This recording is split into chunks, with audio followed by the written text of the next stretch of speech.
বিসমিল্লাহির রহমানির রহিম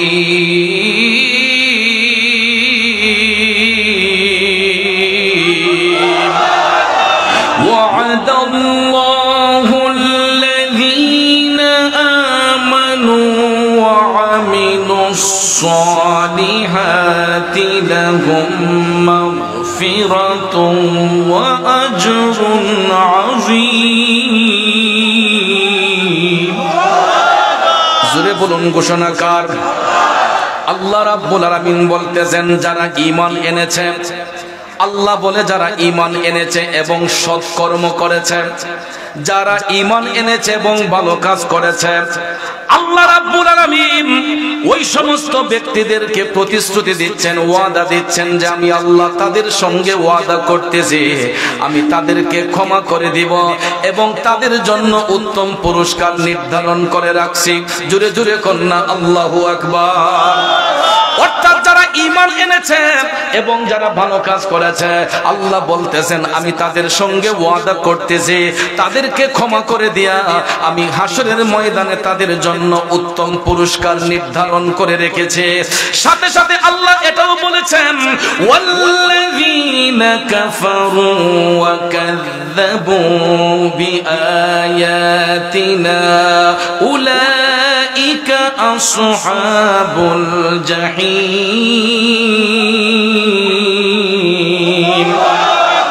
যারা কুফরি করেছে, যারা কুফরি করেছে এবং আল্লাহ রাব্বুল আলামিন বলেন আমার বিধানগুলোকে যারা মিথ্যা প্রতিপন্ন করেছে, ওই সমস্ত ব্যক্তিগুলা জাহান্নামের অধিবাসী হয়ে যাবে।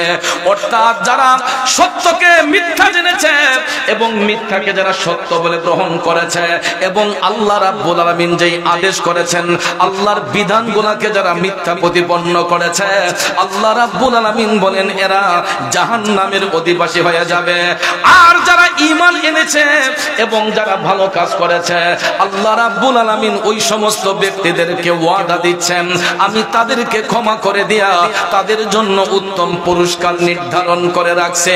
তাইলে বাজান আমার বন্ধুরা আমার, এই যে দেখেন আল্লাহ রাব্বুল আলামিন রহমতের বৃষ্টি দিয়েছিলেন, আবার আল্লাহ বৃষ্টি বন্ধ করেছেন, আবার আল্লাহ চাইলে বৃষ্টি দিতে পারে কি পারে না? এখানে ভাইয়ের আমার বন্ধুরা আমার, যারা সবর অর্জন করবে, যারা আল্লাহর প্রতি বিনয়ী থাকবে, আল্লাহ রাব্বুল আলামিন ওই সমস্ত ব্যক্তিদেরকে পুরস্কৃত করবেন। ঠিক না ঠিক? একটু বৃষ্টির ফুটা আসতেই দেখা যায় সবাই চতুর্দিকে ছত্রভঙ্গ হয়ে গেছে। আমি একটু আগে কি বললাম আপনারা অনেকে বুঝতে পারে নাই। গাউসে পাক বলছিলেন আনা আজমাউ ওয়া আনতা তুফাররিক। আল্লাহ গো তোমার বান্দাদেরকে জমাইলাম, তুমি এলোমেলো করলা। কিন্তু গাউসে পাকের ডাকে সঙ্গে সঙ্গে আল্লাহ বৃষ্টি বন্ধ করছে। কথা কোন ঠিক না ঠিক? ওই নামের উসিলা নিয়ে, ওই নামের দোহাই দিয়ে আমরা যদি বসে থাকতাম, আল্লাহ রহমতের বৃষ্টি চলে যাওয়ার সম্ভাবনা থাকতো কি থাকতো না? কিন্তু ভাইয়ের আমার, অনেক সময় দেখা যায় আমাদের ধৈর্য হারা হয়ে যায়। একটা কথা মনে রাখবেন, ধৈর্য এমন একটা জিনিস, আল্লাহ রাব্বুল আলামিন বলেছেন ইন্নাল্লাহা মা'আস সাবিরিন, আমি সব সময় সবরকারীর অন্তর্ভুক্ত থাকি। কথা কোন ঠিক না ঠিক? আমার আল্লাহ সব সময় সবরকারীর অন্তর্ভুক্ত। এই জন্য যুবক ভাইয়েরা, আজকের এই মাহফিলটার যিনার স্মরণে হচ্ছে, উনি কোনো আমার আপনার মতো সাধারণ ব্যক্তি না, তিনি হচ্ছেন হিন্দের সুলতান আতে রাসূল খাজা খাজগান খাজা গরিবে নওয়াজ মঈনুদ্দিন চিশতি রহমাতুল্লাহ আলাইহি। যেই খাজা বাবার উসিলায় ভারতবর্ষে ৯৯ লক্ষ হিন্দু মুসলমান হয়েছে। কয় হাজার? হাজার ৯৯ লক্ষ। ১০০ নয়, ২০০ নয়, ১০০০ নয়, ২০০০ নয়, ৫০,০০০ নয়, ৬০,০০০ নয়, ১ লক্ষ নয়, ২ লক্ষ নয়, ৯৯ লক্ষ হিন্দু যার উসিলায় মুসলমান হয়েছে, উনি হচ্ছেন আয়াতে রাসূল হিন্দের ওয়ালি খাজা মঈনুদ্দিন চিশতি আজমির রহমাতুল্লাহ আলাইহি। এই জন্য যুবক ভাইয়ার আমার, খাজা বাবার স্মরণে আজকের মাহফিল। খাজা গরিবে নওয়াজের জীবনী পড়ে দেখবেন, হিন্দের ওয়ালি খাজা গরিবে নওয়াজের জীবন এবং কর্মটা একটু ফলো করে দেখবেন। আল্লাহর ওলিগণ ঈমানের খুঁটিকে এমন ভাবে মজবুত রেখেছেন, হাজারো বাতিল যদি তাদের চোখের সামনে এসেছে, এরা হাসি মুখে সবকিছু ধূলিসাৎ করে দিয়েছে। ঠিক না বিঠে? গভীর মনোযোগ। খাজা গরিবে নওয়াজ এতই ধৈর্যশীল ছিলেন, ভাইয়ের আমার, বন্ধুরা আমার, হিন্দুস্তানের মধ্যে যখন আগমন করলেন রাজা পৃথ্বীরাজ, আনা সাগরের পানি বন্ধ করে দিয়েছিল মুসলমানদের জন্য। এক পর্যায়ে খাজা গরিবে নওয়াজ যখন পানি আনতে গেলেন, পানি দিল না। সেই রাজা পৃথ্বীরাজ তার সেনাপতিদেরকে চতুর্পাশে নিয়োজিত করে রেখেছে, সবাই পানি নিয়ে কোনো আপত্তি নাই, কিন্তু মুসলিমদের কাফেলার কেউ যাতে পানি নিতে না পারে।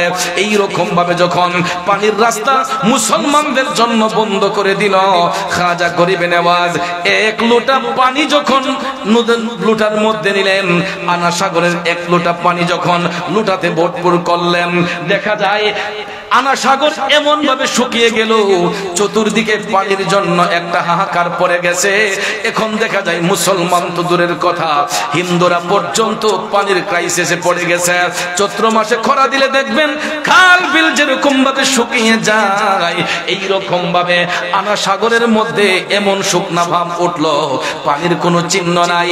রাজা পৃথ্বীরাজ চিন্তা করলো, এত পানি গেল কোথায়, এত পানি গেল কোথায়? কোন জায়গার মধ্যে পানি নাই, একমাত্র খাজা গরিবে নওয়াজের কাছে এক লোটা পানি আছে। আল্লাহু আকবার। সবার কাছে পানি নাই, সাগর একদম শূন্য হয়ে গেছে। জানি না আপনারা আজমির শরীফ কেউ গেছেন কিনা, আল্লাহ পাক আমি অধম গুনাহগারকে নিয়েছে।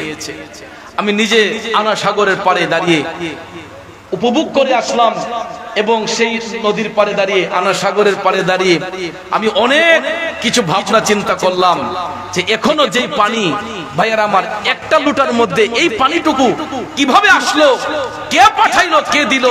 এটাই হলো আল্লাহর ওলিদের কারামত। কথা কোন ঠিক কিনা? হিন্দের সুলতান খাজা গরিবে নওয়াজের কারামতের মধ্যে জ্বলন্ত কারামত ছিল এটা। গোটা নদীর পানি, আনা সাগরের পানি, এটা যখন লোটার মধ্যে চলে আসলো, অন্য কোথাও পানি নাই, কিন্তু দেখা যায় খাজা গরিবে নওয়াজের কাছে এক লোটা পানি আছে। এখন দেখা যায় পানি ছাড়া তো কোনো জীব বাঁচতে পারে না, সবাই আসছে খাজা গরিবে নওয়াজের কাছে।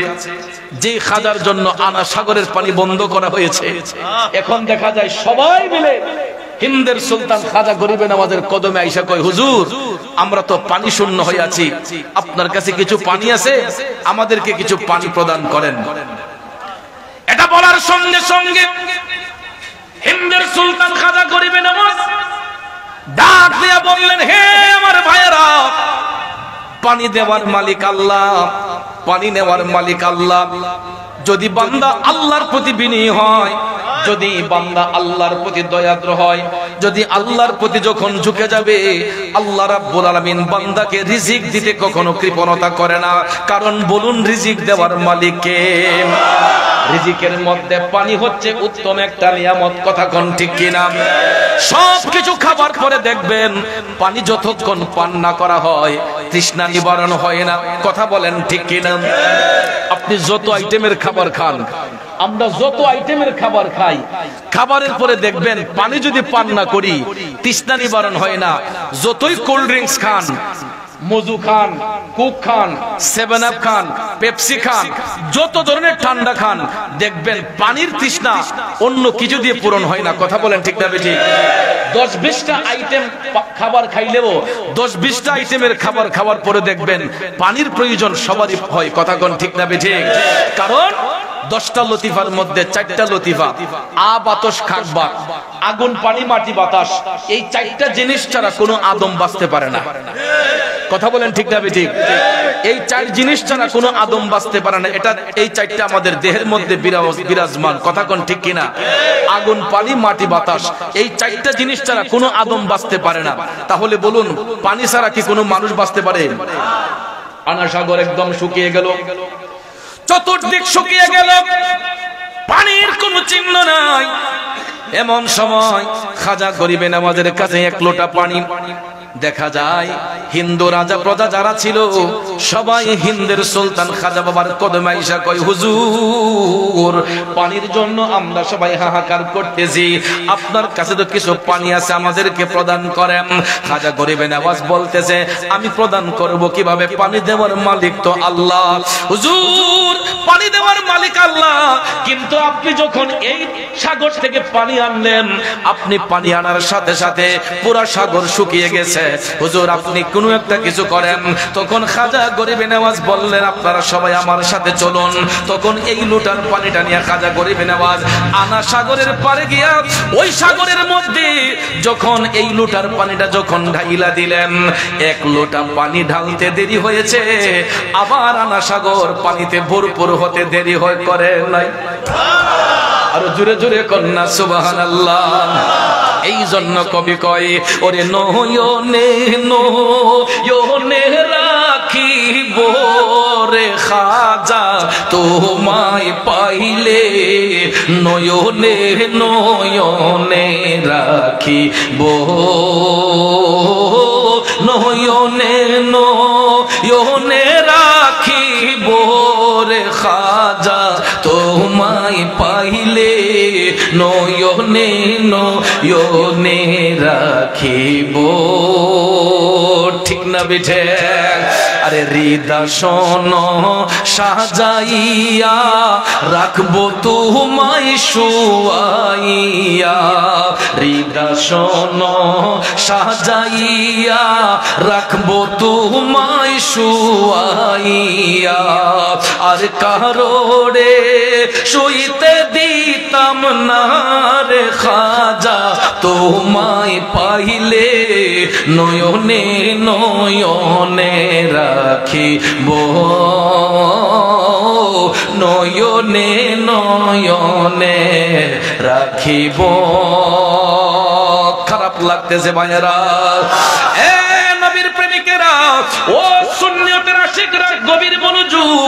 খাজা গরিবে নওয়াজ নিজের জন্য তো নয়, সমগ্র মুসলিম জাহানের জন্য, সমস্ত মানব জাতির জন্য তিনি পানির ব্যবস্থা করার জন্য এক লোটা পানি যখন সাগরের মধ্যে ঢেলে দিলেন, পুরা সাগর আবার পানিতে ভরপুর হয়ে গেছে। এটাই হলো আল্লাহর ওলিদের কাজ। ঠিক না বেঠিক? কিন্তু বর্তমানে আল্লাহ রহমত আমাদের থেকে উঠে যাচ্ছে। কেন? আমাদের রিজিক কমে যাচ্ছে, হায়াত কমে যাচ্ছে। আমি আমার জ্ঞান খাটিয়ে দেখেছি, এটার একটাই কারণ, আমরা ওলি আল্লাহর বিরুদ্ধে কথা বলি। মাইকটা হাতে পাইলেই আমাদের মতো কিছু মোল্লা মুন্সি আছে, আর কোনো ওয়াজ পারে না, শুধু কবর পূজারি, মাজার পূজারি, বেদাতি। এই তিনটা বক্তব্য ছাড়া অন্য কোনো বক্তব্য তাদের মুখে আসে না। কথা কোন ঠিক কিনা ভাইরা আমার? একটা কথা ভুলে যাবেন না, এই দেশে ইসলাম প্রসারিত হয়েছে আল্লাহর ওলিদের মাধ্যমে। বাবা শাহজালাল বাংলার জমিনে আসছেন, এটাও আল্লাহর হাবিব ইশারা করেছেন। হিন্দের সুলতান খাজা গরিবে নওয়াজের সঙ্গে সাক্ষাৎ হওয়ার পরে খাজা গরিবে নওয়াজ বাবা শাহজালালকে শ্রীহট্ট অভিমুখে পাঠিয়েছেন। আজকে যদি বাবা শাহজালাল না আসতেন, এই আওলাদ রাসূল আমরা পাইতাম না। বাংলার জমিনে যদি বাবা শাহজালাল না আসতেন, এই জমিনের মধ্যে আওলাদ রাসূলের আগমন হইতো না, নবী বংশের আওলাদ আমরা পাইতাম না। একমাত্র বাবা শাহজালাল মুজাররদিয়া মনি রহমাতুল্লাহ আলাইহি ইসলামের মশাল বাহিনী নিয়ে, ইসলামের মশাল নিয়ে, ইসলামের বিশাল বাহিনী নিয়ে এই মশাল উড়িয়ে যখন তিনি আস্তে আস্তে আসলেন, তখন বাবা শাহজালাল মুজাররদিয়া মনি রহমাতুল্লাহ আলাইহির সফর সঙ্গে যিনি ছিলেন আওলাদ রাসূল, যিনি হবিগঞ্জের চুনারঘাটে মোরার বন্দের জমিনে পূর্বে পশ্চিমে জিনার রওজা, উনি হচ্ছেন সিপাহসালার সৈয়দ নাসিরউদ্দিন রহমাতুল্লাহ আলাইহি। চিৎকার মেরে কন্যা সুবহানাল্লাহ। বাবা শাহজালালের সঙ্গে আওলাদ রাসূল এসেছিলেন। এরপরে ভাইয়ারা আমার শাখা প্রশাখা বিস্তৃত হয়ে এক একজন এক এক দিকে ছড়ে গিয়ে এই দেশকে আবাদ করেছেন। এই গোটা দেশ অন্ধকারে নিমজ্জিত ছিল, হিন্দু জমিদারদের দখলে ছিল। এখন আপনারা পুরানা বিল্ডিং গুলা দেখবেন হিন্দু জমিদারদের, এগুলা প্রাচীর গুলা দেখলে গায়ের রুম শিহরিত হয়ে ওঠে। এই প্রাচীর গুলার মধ্যে এমন কিছু গৃহ ছিল যেখানে এরা মুসলমানদেরকে সাজা দিত। নাউজুবিল্লাহ বলবেন। মুসলমানরা হিন্দু জমিদারদের বাড়ির সামনে দিয়ে জুতা পাও দিয়ে যেতে পারে নাই, ছাতা মাথায় দিয়ে যেতে পারে নাই। এরা এমন অমানবিক নির্যাতন মুসলমানদের উপর করেছে যেটা অকল্পনীয়। কিন্তু ভাইয়ার আমার, বাবা শাহজালাল মুজাররদিয়া মনি রহমাতুল্লাহ আলাইহি এই দেশে আসার পরে যখন ইসলামের খেদমত মধুমাখা জবান দিয়ে যখন শুরু করলেন, আস্তে আস্তে হিন্দুরা যারা পরাজিত হয়ে এই দেশ এখন মুসলমানদের দখলে। মুসলমানদের দখলে আসলেও দেখেন 5% বিজাতি আছে, কিছু হিন্দু, কিছু বৌদ্ধ, কিছু খ্রিস্টান। এরা 95% মুসলমানের কাছে নিরাপদ। ঠিক কিনা বলেন? হিন্দুরা যখন এই দেশ শোষণ করেছিল মুসলমান তাদের কাছে নিরাপদ ছিল না, কিন্তু বর্তমানে এই দেশে 95% মুসলমান বাস করতেছে। এখানে হিন্দু, বৌদ্ধ, খ্রিস্টান আমরা মুসলিমদের কাছে নিরাপদ। তারা তাদের গির্জায় উপাসনা করে, হিন্দু ভাইরা মন্দিরে পূজা করে, মুসলমানরা মসজিদে ইবাদত করে। বলুন, আমরা কি আজ পর্যন্ত কোন হিন্দু ভাইদের মন্দিরে আগুন দিয়েছি? আমরা কোন খ্রিস্টানদের গির্জায় আগুন দিয়েছি? আমরা কোন বৌদ্ধ মন্দিরে আগুন দিয়েছি? ভাইয়ার আমার, তারাও আমাদের মসজিদে এসে আগুন দেয় না। আমরা সম্প্রীতির মাধ্যমে এই স্বাধীন সোনার বাংলায় আমরা জাতি ধর্ম নির্বিশেষে আমরা চলাফেরা করতেছি। কথা কোন ঠিক না বেঠিক? এটাই হলো ইসলামের শিক্ষা। যেই দেশের মধ্যে 95% মুসলমান বাস করে, এখানে সব ধর্মের লোকেরা তাদের কাছে নিরাপদ। কথা বলেন ঠিক না বেঠিক? কিন্তু আজও পর্যন্ত আমাদের পার্শ্ববর্তী দেশ ভারতবর্ষে যান, এমন কিছু জায়গা আছে মুসলমানরা এখনো গরু জবাই করতে পারে না। মুসলমানরা এখনো তাদের বাক স্বাধীনতা খুঁজে পাচ্ছে না। বর্তমানে ভারতবর্ষে 40 কোটির উপরে মুসলমান বাস করতেছে। 1-2 কোটি, আমাদের বাংলাদেশে মাত্র 18 থেকে 20 কোটি জনগণ, কিন্তু ভারতবর্ষে এখনো 40 কোটির উপরে মুসলমান আছে। মারহাবা বলবেন না? এর পিছনে সবচেয়ে বড় অবদান হচ্ছে খাজা গরিবে নওয়াজের। সবচেয়ে বড় অবদান খাজা গরিবে নওয়াজের। আজকে বাংলাদেশের মানুষগুলা, বিশ্বের মানুষগুলা আবেগপ্রুত হয়ে আমরা পাসপোর্টের মধ্যে ইন্ডিয়ান ভিসা লাগিয়ে মুসলমানের সন্তান হলে আগে নিয়ত করে আমি খাজা বাবার দরবারে যাব, আমি নিজামউদ্দিন আউলিয়ার দরবারে যাব, আমি খাজা কুতুবউদ্দিন বখতিয়ার কাকি রহমাতুল্লাহর মাজারে যাব, আমি মুজাদ্দিদ আল ফিসানির রওজা শরীফে যাব। কথা কোন ঠিক না বেঠিক? মুসলমানদের অন্তরে এই নিয়ত থাকে, কোন হিন্দুকে হত্যা করার জন্য নয়, খ্রিস্টানকে হত্যা করার জন্য নয়। আমরা পাসপোর্টে ভিসা লাগাই ভারতে যাওয়ার জন্য, একমাত্র ওলিদের মাজার জিয়ারতের জন্য। ঠিক না বেঠিক? এই জন্য আমার ভাইয়েরা, আজকে বাংলাদেশের ভাইয়েরা এই কৈলাক রোডে আমার বাজিতপুর পৌরসভার নবীর প্রেমিকেরা খাজা গরিবে নওয়াজের প্রেম অন্তরে নিয়ে তারা এখানে এত সুন্দর একটা প্রেমের বাগান সাজিয়েছে। আপনারা দেখেন খোলা আকাশের নিচে কত সুন্দর একটা পরিবেশে নবীর প্রেমিকরা আল্লাহর নবীর মহব্বত নিয়ে, ওলি আল্লাহর মহব্বত নিয়ে, খাজা বাবার মহব্বত নিয়ে বসছে। বাজান রে, আমি পাপী জবানে বলে যাচ্ছি, যদি সত্যি ওলি আল্লাহর মহব্বত এখানে বসে থাকেন, সত্যি যদি ঈমান আকীদাকে মজবুত করার নিয়তে এখানে বসে থাকেন, ইনশাআল্লাহ এই আশা, এই বসা একদিন হাসরের ময়দানে সাক্ষী হয়ে যাবে। ঠিক না বেঠে?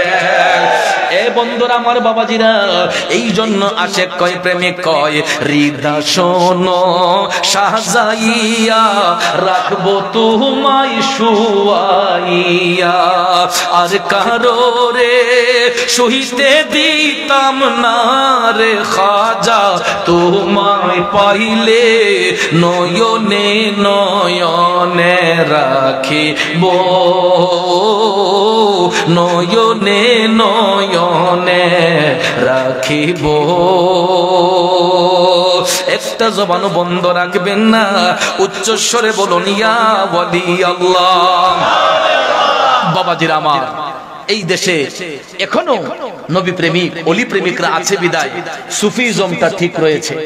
এই সুফিজমকে নষ্ট করার জন্য এই মিল্টন সমাজদারের মতো কিছু লোক, এরা ভালো মানুষের রূপ নিয়ে এরা দেখা যায় নীরবে নিস্তব্ধে মানুষের কিডনি খুলে নিয়ে যাচ্ছে। আপনারা দেখছেন সোশ্যাল মিডিয়াতে, অনেকের হয়তো একটু কষ্ট লাগবে যারা ওর পক্ষের লোক। মানব সেবা করে এটা ভালো জিনিস, 100 বার ভালো জিনিস। মানুষ মানুষের জন্য, মানুষ মানুষের সেবায় নিয়োজিত থাকবে। অসহায় দরিদ্র মানুষদেরকে রাস্তা থেকে কুড়িয়ে সে তার সেই উপাসনালয়ের মধ্যে, সে তার সেই ভবনের মধ্যে, যেখানে সে ভবনটা নির্মাণ করেছে ঢাকা সাভারে, সেখানে বৃদ্ধাশ্রম করেছে। আপনারা দেখছেন কিনা জানি না, টেলিভিশনে, সোশ্যাল মিডিয়াতে, বৃদ্ধাশ্রমের মধ্যে যারা মা বাবাকে পালে না, ওই সমস্ত মা বাবাকে, বৃদ্ধ মহিলাদেরকে, পুরুষদেরকে মিল্টন সমাদদার সে ভবন নির্মাণ করে মানুষের সহযোগিতায় সেখানে স্থান করে দিয়েছে। রাস্তায় যেই মানুষগুলা পড়ে থাকে ওই মানুষগুলাকে সেখানে নিয়ে সেবা দিচ্ছে, ভালো কথা, আলহামদুলিল্লাহ, আমি 100 বার এটাকে ওয়েলকাম জানাই। মানুষের সেবা করছে, ভালো কথা, কিন্তু সেবা করার নামে ইদানিং যেটা সোশ্যাল মিডিয়াতে ডকুমেন্ট সহকারে আসলো, দেখা যায় ডাক্তার সাহেবের সাইনকে নকল করে, ডাক্তার সাহেবের সাইনকে নকল করে সে সাইন দিয়েছে। কিছু কিছু মুমূর্ষ রোগী যারা জীবন ঝুঁকিপূর্ণ, সঙ্গে সঙ্গে তাদের কিডনি খুলে ফেলছে, সঙ্গে সঙ্গে তাদের কিডনি খুলে ফেলছে, তাদের চোখ খুলে ফেলে, এরকম অহরহ রোগী, প্রায় 1000-এর উপরে রোগী সে দাফন করেছে। 1000-এর উপরে তার এখানে সেবা দিয়ে তাদেরকে দাফন করেছে। অনেকের ডকুমেন্ট নাই, পরিচয় নাই, বাড়ি কোথায়, ঘর কোথায়, পরিচয় নাই। সেবা দিবে, ভালো কথা, সেবার নামে দেখা যায় মানুষের কিডনি খুলে এটাকে বিক্রি করে ফেলতেছে, মানুষের চোখ খুলে বিক্রি করে ফেলতেছে, দিলগুলা খুলে ফেলতেছে, কলিজা খুলে ফেলতেছে। যেগুলা দিয়ে মেডিসিন তৈরি হয়, যেগুলা দিয়ে মেডিসিন তৈরি হয়, দেখা যায় ওই সমস্ত মানুষদেরকে বৃদ্ধাশ্রমের নাম দিয়ে জায়গা করে দিয়ে তাদের সঙ্গে খারাপ বিহেভ করে কিডনি পর্যন্ত বিক্রি করা হয়। আমাদের দেশের আইন শৃঙ্খলা বাহিনীকে সাধুবাদ জানাই, মোবারকবাদ জানাই, তাদের সুষ্ঠু তদন্তের মাধ্যমে এই মিল্টন সমাদদারের মতো লোকদেরকে ধরা সম্ভব হয়েছে। এরকম ভাবে আরো কত হাজার হাজার মিল্টন সমাদদার জানে এই দেশে পড়ে আছে, কথা কোন ঠিক না ঠিক? ভাইয়ার আমার, ওই সমস্ত অসাধু ব্যবসায়ী থেকে আল্লাহ রাব্বুল আলামিন আমাদের ঈমান আমলকে হেফাজত করুক, আমিন বলবেন না? আরো জোরে করে আমিন। এদের উপরের রূপটা ভালো, কিন্তু ভিতরটা খুবই নোংরা। এদের উপরের রূপটা ভালো, ভিতরটা খুবই নোংরা।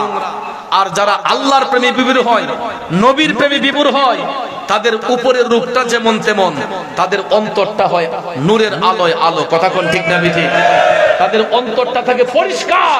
এই জন্য ভাইয়ের আমার, পেস কাটিং দিয়ে কখনো ওলি যাচাই হয় না। আল্লাহর ওলি যাচাই হবে তার আমল, আখলাক, নীতি, আদর্শ দিয়ে, কথা কোন ঠিক না ঠিক? যেই লোকটা মানুষ কল্যাণ, মানুষের সেবায় নিয়োজিত থাকবে, মানুষের সেবার নামে যারা মানুষের সঙ্গে প্রতারণা করে, সে কোনোদিন মানুষ হতে পারে না, কথা কোন ঠিক না ঠিক? এই জন্য আমার ভাইয়েরা, বন্ধুরা, একজন কবি খুব চমৎকার ভাষায় লিখেছেন। কষ্ট হইতেছে আপনাদের? রাগ করতেছেন? বৃষ্টি কি আছে? কারো গায়ে পড়তেছে? আমার মনে হয় আল্লাহ আমাদেরকে একটু মায়া করছে, কথা কোন ঠিক না ঠিক? আল্লাহ একটু মায়া করছে, কথা কোন ঠিক না? আরে মন ভাঙ্গে না মসজিদ ভাঙ্গে, ভাঙ্গে আমার আল্লাহর ঘর, ভাঙ্গে আমার আল্লাহর ঘর, মন মন্দিরে আল্লাহর বাড়ি, ব্যথা দিস না তার ভিতর। মন ভাঙ্গে না মসজিদ ভাঙ্গে, ভাঙ্গে আমার আল্লাহর ঘর, ভাঙ্গে আমার আল্লাহর ঘর, মন মন্দিরে আল্লাহর বাড়ি, ব্যথা দিস না তার ভিতর। কথা বলেন ঠিক না বেঠে?